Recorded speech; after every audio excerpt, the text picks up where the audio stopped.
Face Forward Media. This is Healthcare Musings. I'm your host, Dr. Hashem Hasabala. Welcome, everybody, to Healthcare Musings. I'm so happy to have you with me. So on Healthcare Musings, I've tried to look at the healthcare system from, I'm a physician, so I'm part and parcel of the healthcare system. So how does it function from a from a doctor perspective, clinician? I hate the word provider. How about hospitals? So I had Ken Kaufman on. How about payers and providers? Insurance. So I had Jeff Alter, the CEO of Sound Physicians, on. And I have yet to have the perspective of the patient. Where is the patient, which is the center, really, of the entire healthcare system, is the patient. That's why I got into healthcare, is to help the patient. And I really haven't had the patient's voice until now. And I'm really honored to have Mr. Matthew Zachary on the show to give me and give us and the audience the perspective of the healthcare of the patient. Mr. Zachary, I have his bio up here. He has spent 3 decades fighting to make the American healthcare system less cruel, organizing millions through advocacy, activism, and media.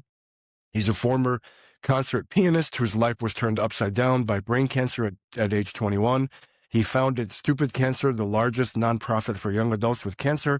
I wish I had known about it when my daughter had cancer. My eldest passed away from B-cell lymphoma. He launched the Stupid Cancer Show, widely regarded as the first healthcare podcast. So I'm now dealing with the godfather of healthcare podcasts here. That's why I'm so happy to have him here. He produced and then later evolved into the award-winning Out of Patients. He produced Cancer Mavericks, a documentary series about the rebel patients who changed modern oncology. He is CEO and co-founder of We the Patients, a national movement organizing patients into collective civic power. And he's author of We the Patients, a forthcoming book, Understanding, Navigating, and Surviving America's Healthcare Nightmare, which will be published in May of this year by Wiley. And I had an advanced reading copy of the book. It is phenomenal. It's phenomenal. Mr. Matthew Zachary, thank you so much for coming. Welcome to the show. You're hired, bro. That was great. Very happy to have you. If there's one word I can summarize when I was reading the book, is anger. Are you angry at the cancer? Are you angry at the healthcare system that you had to deal with the cancer? Is it both? Kind of help me understand. Is that even the right word?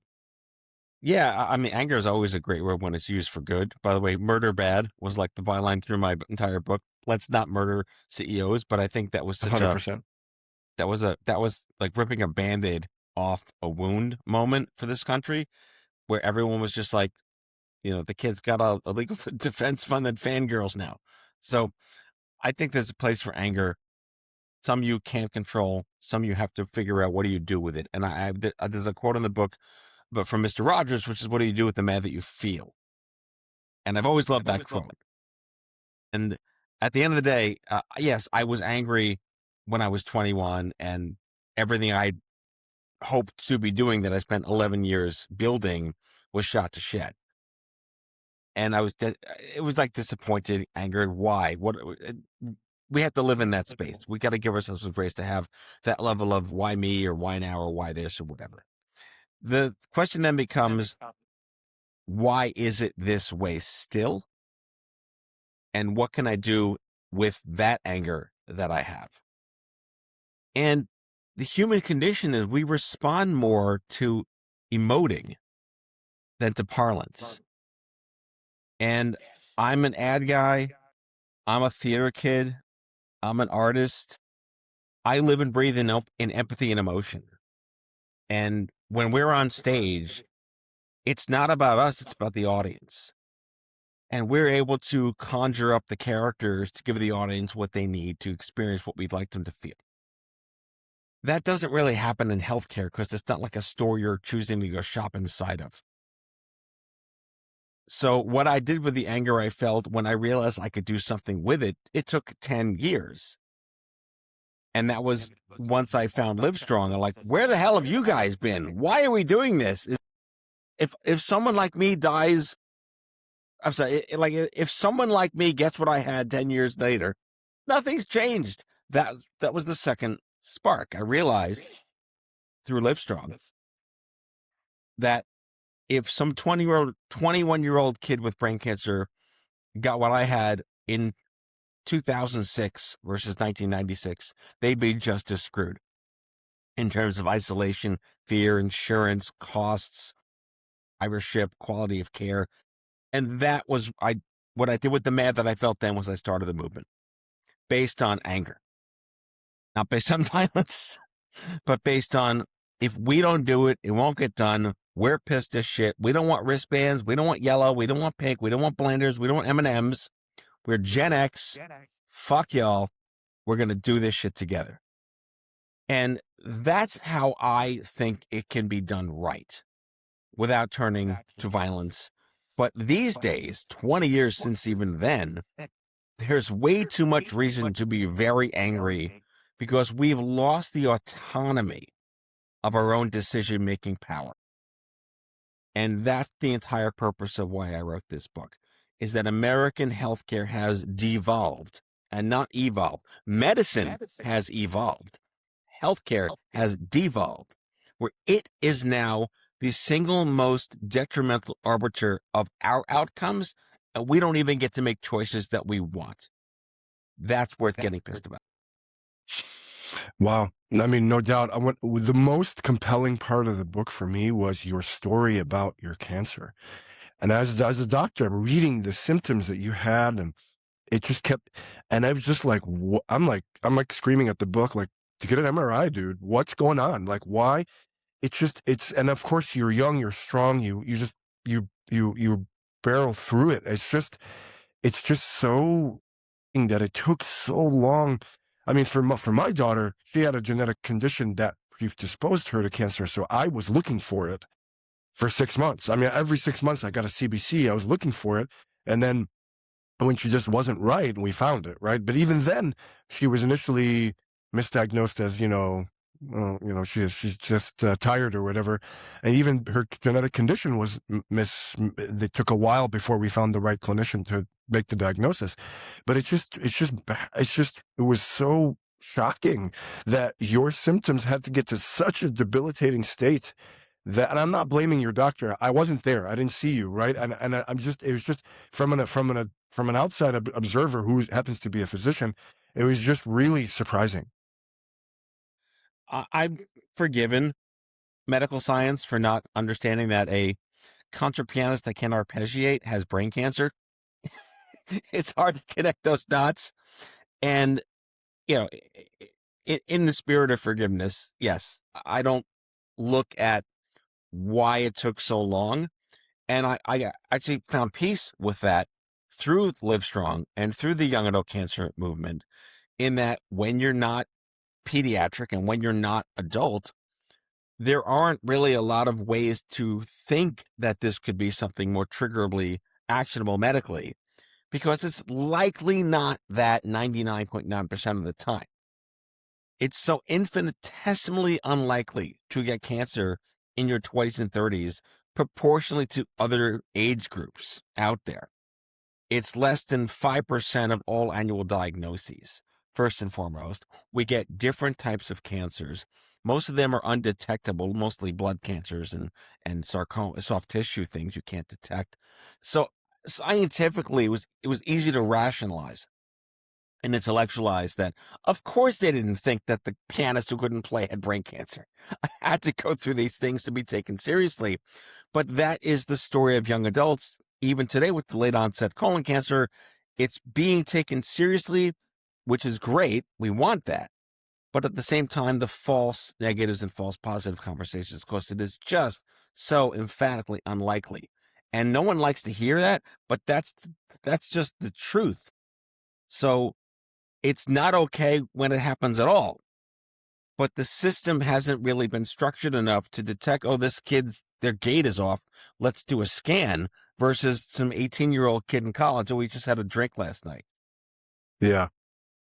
Yeah. And I just finished reading Gil Bash's book as well. I know you had looked at it Yes. about the healthcare system, and it was great. And I'm going to have him on the podcast as well.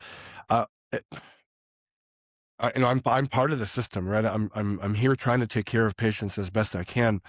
And I've experienced a lot. I mean, I was with my daughter was getting chemotherapy. That was before the Affordable Care Act, where you could be kicked off for a pre-existing condition.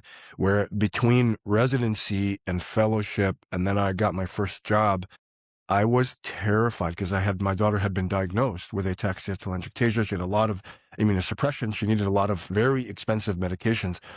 And I was terrified to be not like 10 minutes with a gap in insurance, because then they'll just deny her completely and I'm on my own. So I lived with that fear. And then when I'm getting six-figure hospital bills for every week of chemotherapy, I'm literally logging in to my insurance company. I'm not going to mention the company, to make sure they didn't kick me off. Like Yeah. that kind of stress. And I'm a physician, and I was already in practice and earning a good living. And still, I would have been bankrupt, been devastated to if anything like that. And I was so worried about that entire time. I can I that kind of stress. I lived through that, and people don't have that so that kind of a stress is not there. But it made me disheartened that from your perspective as a patient, that the system is just so anti-patient. Talk to me about that a little bit. Well, it was built that way. It was never meant to be about the people they're trying to help. Yeah, again, in the book, we talk about how even since like Teddy Roosevelt in the 1910s, they were trying to get universal health care or some variant of that into societal, structure. It's been what? I can't do math though. 40 years since that time, right? 130 years math. So Hmm. it's just not something that's been in the interest of the American economic sort of benefit world. It's in the economic benefit of the business world, not the citizen world. And I think it was Kaiser Permanente or one of the Permanentes, Richard Nixon in the 1973 HMO Act codified this. You know what? Fuck the people. We're just going to make money off their illness. And we're going to jack up their prices and we're going to build this profit margins. And then it just kept getting it descending further into madness until ACA, which wasn't perfect. It was a total giveaway to the insurance companies, which is a separate conversation. And even today, as recording this, they're still trying to pick it apart. I don't remember the number. Like they tried to repeal it, 80,000 times or something like that. Yeah, they They keep keep trying chipping to. at it. I'm terrified they're going to get rid of pre-existing condition. We're going to go back to the way it was in the Stone Age, where, yeah, good luck, Godspeed, you're sick, go away. We're at that precipice point now in America where they could just one stroke of the pen with this lunatic. I mean, for all you can hate the man 7 ways to Sunday, no one's 100% horrible, but with one stroke of the pen, he could just goodbye pre-existing condition, goodbye, override the Supreme Court, override everything. So this is terrifying. And I don't expect the average American to understand this, which is the whole point. It's like the average human, they don't know we exist. They don't know we're having these conversations. They just don't want to get fucked. They don't want to go bankrupt. They want to live their lives. They don't ask to get sick. They want their kid to get their asthma inhaler. They don't want their leg to get fixed. They don't want to get $1,000 bill. They just want to live their lives. That's 99.999% of America. Just want to live their lives. We're the wonks having these conversations out here. The fundamental challenge is enshrining how that anger gets infused to the voter bloc because they don't know what to do with the mad that they have about this, with their premiums going up and their kid getting denied their asthma or insurance deciding, no, no, we know better than your doctor. Oh, I experienced that. There was I'm trying to get this medication for my son, and no, did he get the technical tests, the breath test? No, but I'm trying to do something to prevent him from getting something more invasive, and they're like, nope, nope. And I'm a physician advisor, so I write appeal letters for hospitals.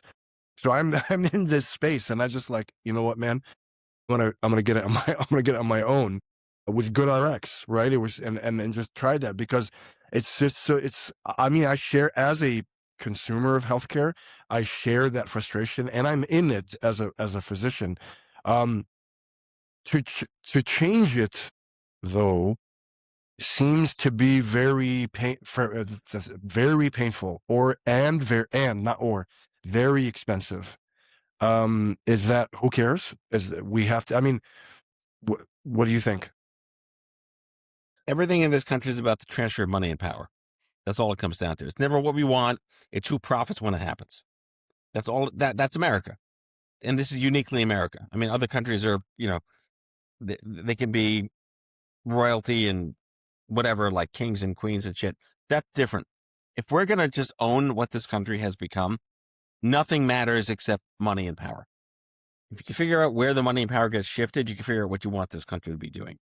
Period. End of subject. And I've never been I've never really understood states' rights. I mean, I'm not a constitutionalist, but yeah, great. Do your thing. Make it eugenics. People live here, they're dumb. People live here, they're smart. The roads don't work there. The roads don't work there. Fine. Good luck with that. But the states are really where, like, the incubation happens of these ideas of shifting money and power.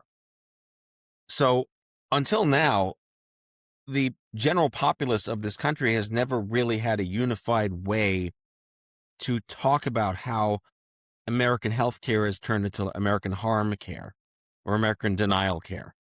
Denial is the business model now. It used to just be like, fine. And every time they get a chance to chip away at something that gives them more profits at the expense of someone's life, they'll do it. There's no one regulating it. They're in the pockets of these people. They own these people. There's nothing that can happen. But the people have never really been organized before around the single issue of, should your insurance harm you or should your insurance help you? And what does transferring money and power do under that circumstance when we organize as a voter bloc to say, go fuck yourself? That's the theory in the book. So,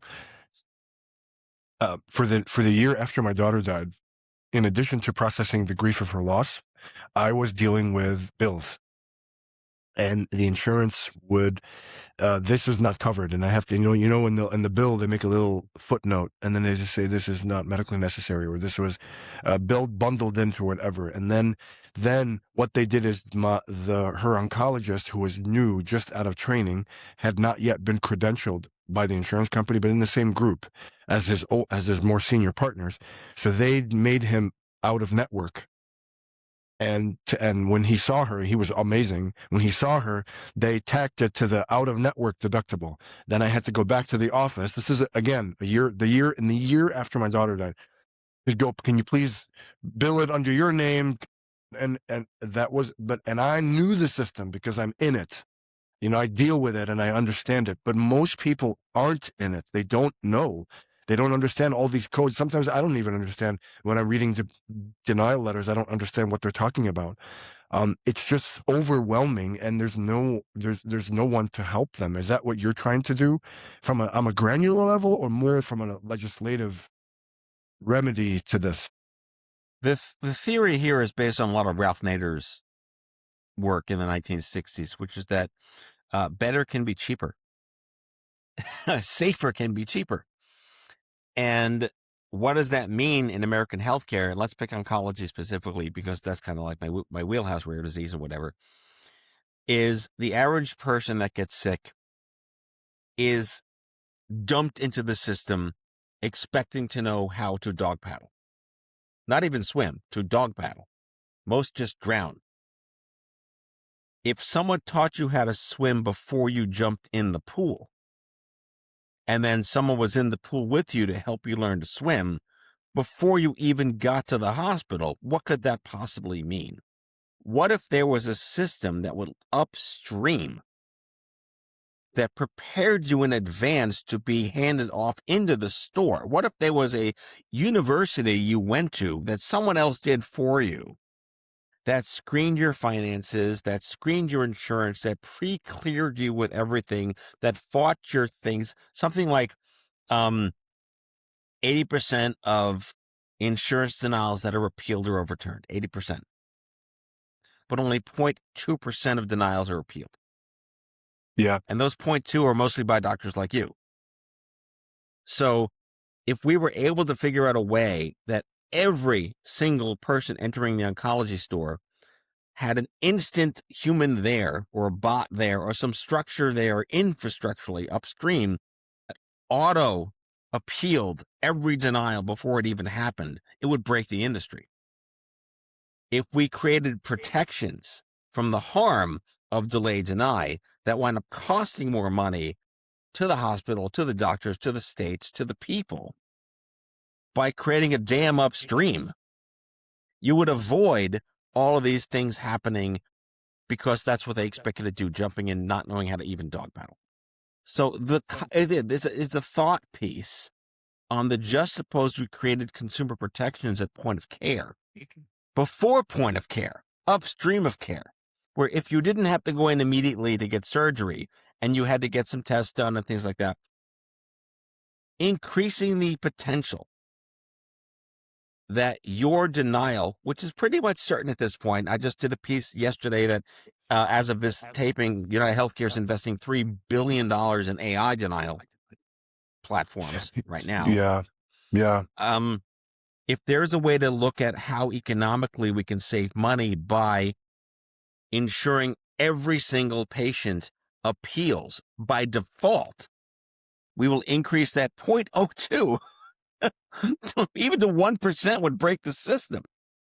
So that's the theory. The theory is let's start thinking upstream because we're already dealing with people that are dog paddling or trying to dog paddle. Yeah. I mean, well, I mean, for my son's medication, I could have appealed. I didn't because I'm just too busy. And I'm just like, Right. you know what? But I have the Well, they means. I have expect the you not means to. to. That's the business model. They expect you not to. What if there was a system in place that did it for you at the state level because it was a cost benefit to the state's economy? Yeah, no, that's a very intriguing thought. That really is an intriguing thought. A lot of the customers, when I talked to Jeff Alter of Sound Physicians, he used to be in the payer space. A lot of the customers of these payers, a lot of them are actually employers. Their employers are self-funding a lot of this. Like my employer self-funds our insurance, and I hate. I can't stand the denials and the insurance that the denials that I go through, but it's self-funded. It's our money, right? And they're just trying to be stewards of our money. A lot of employers, they're self-funded. It's not just the insurance company's money. They're saying, well, we're just trying to be stewards of the insurance money to lower the premiums for the next year, and my premiums keep going up anyway. Right. So like I'm just being devil's advocate. They're just trying to save the employer's money, which is where most people get their health care. And I don't know that people want to spend the amount of taxes it's going to take to be able to fund the healthcare system, or are we just putting the money in the wrong place? See, I'm not smart enough to have the answer to this question, which is why I'm building a team around We the Patients as a movement, which is that if Ralph Nader was able to convince the auto industry that we know you hate spending money on people when they die, but it's cheaper if they don't die. Let's do it this way. Oh, we don't care if they live or die. We're just going to save money. What does that mean? And I keep going back to the state level. Another stat that we quote in the book was from Stat News. $30 billion a year are wasted in unnecessary denials and the reclamation of those denials. 30 billion. Yeah, I mean, divided by the states, divided by I'm getting paid for that. I'm getting paid for that. That's part of what I do. Yeah. So divide that by the states, divide that by the number of cancer patients, divide that by the number of X, Y, and Z. There's a health economic concept here too, where just get rid of that, reclaim that waste that's going to the PBMs and the insurers, back to the employers, back to the health systems, back to the states. I'm quite sure that a state that sees 50,000 medical bankruptcies a year doesn't like the loss of income tax and payroll tax and mortgage tax. They don't like that. There's probably, I don't know those numbers, but how much money is lost every year in the states to families going bankrupt and living on GoFundMe just to get by because they don't want to die. So this is not necessarily about pricing. It is a little bit about transparency, which is also part of this too, which is if you're getting triaged before you even enter the pool, they're going to make sure you get the cheapest thing with the most value. They're going to see where all the middleman markup crap is. Cuban and I go back and forth like fun guys on LinkedIn here and there, but he's right that the middlemen have taken over. The middlemen that do nothing but Yeah. sop it up like the Monopoly guy, which, by the way, did not have a monocle. I know that's one of those weird things where you think the Mandela effect had a monocle. Did not have a monocle. And these fat cats are living in this space, just taking all this money from us, and that's why things cost here. And I'm not a brand ambassador for Cost Plus, but what Mark Cuban's done is I get some of my meds for a tenth the price. Just cash pay. $10 for 90 days instead of $30 for 90 days. Same fucking thing. It's I know it's this medication I'm going to give with GoodRx. It's way cheaper than if I just went Yeah. retail. But that's the But whole point. how Is come? again, How we go can they back can? They're clearly can make a profit. So how come? because they can get away with it because it's legal. Probably because of something with Citizens United. I'm fairly sure that's the end all be all of all corporate fuckery is Citizens United. It's a separate conversation entirely. As having been in advocacy to say everyone should know this is bullshit, that doesn't matter anymore. We can't keep expecting someone to just be their own advocate. Like you had to be your own advocate as a doctor in the system who knew everything already. I forget that senator's name, that guy from North Carolina. He's a surgeon. He's in the Senate in North Carolina. And that was that C-SPAN popcorn eating day where they were excoriating all the executives of the top 5 companies with the break up the banks thing. He's like, I'm a surgeon and a sitting member of Congress. And it took me 5 months to get a medication I need to exist. Just imagine the average American, right? Like this, but they don't see the opportunity here that's explicitly in the book, which is it's time for the American patients to organize as a voter bloc and have civic power for the first time. Very much like and not akin to what the NRA's done in single issue. They don't care if you're gay or straight. They just care if you're pro-Second Amendment. Like, I don't care if you voted for Trump or Biden. I care that you don't want to die on hold because your insurance company denies your care. This is what I believe is a missing civic piece of American populace right now. So that way, we don't have to expect you to be an advocate. No one expects you to have to worry about crossing a bridge.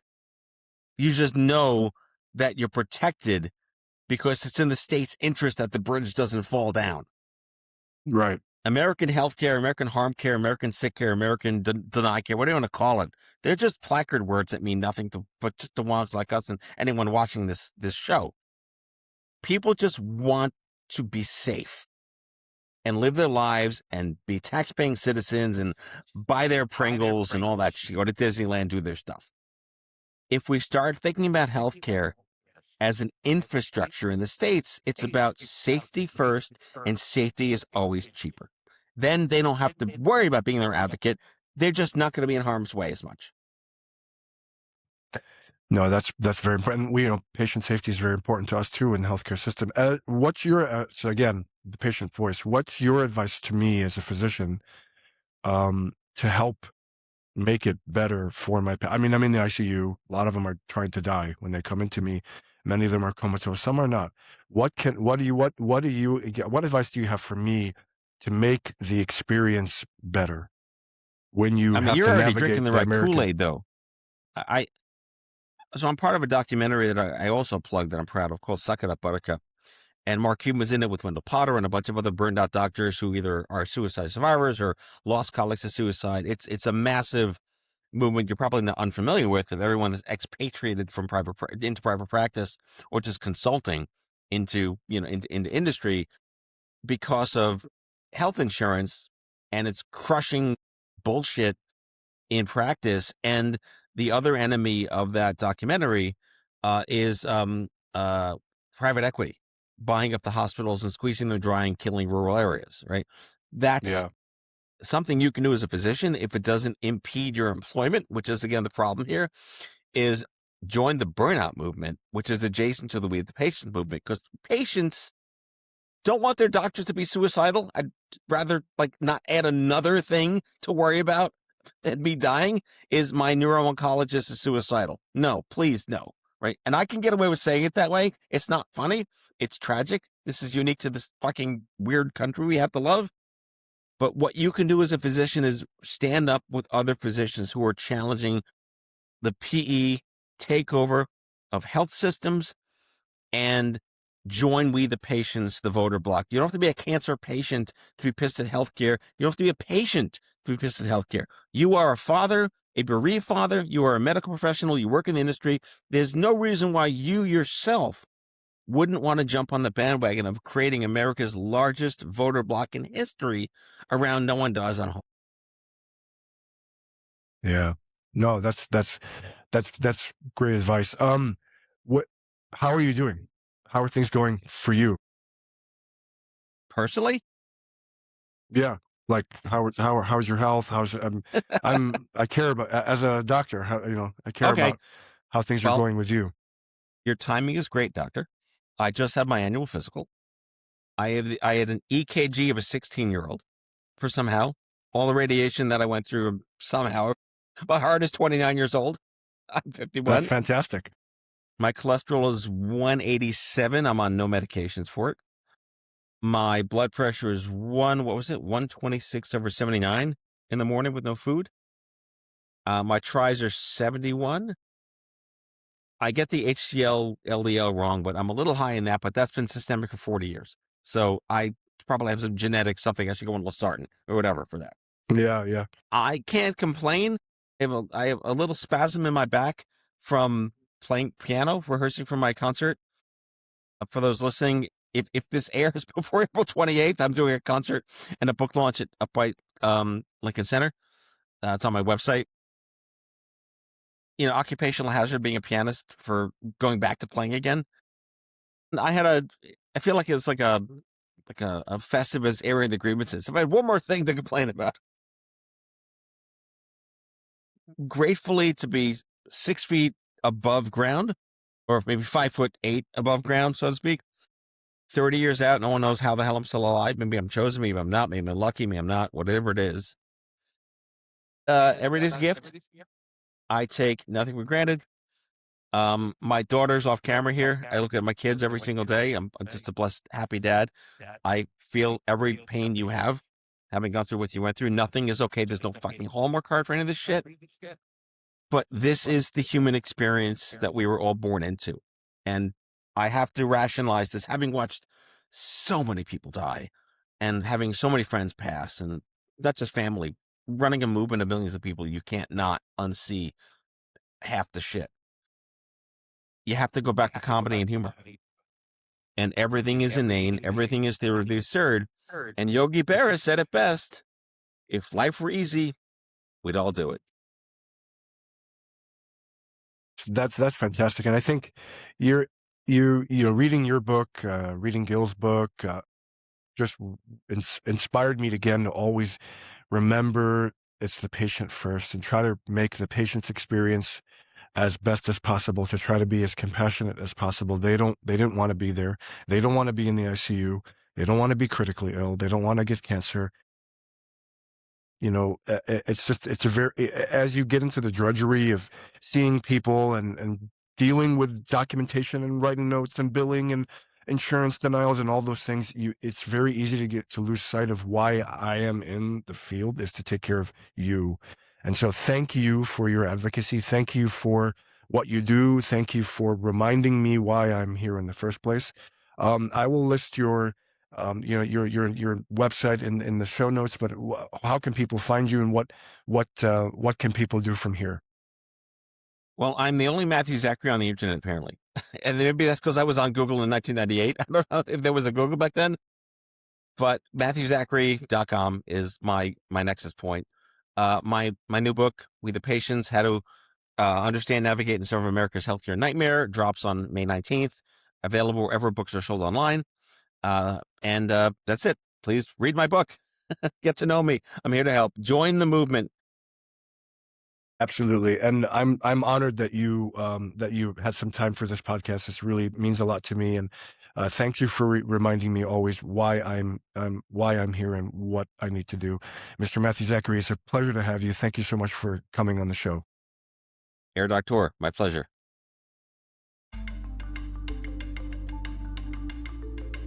Thank you for listening. Sign up at healthcaremusings.com to get every episode delivered directly to your email. And please don't forget to leave a 5-star review. Thank you so much.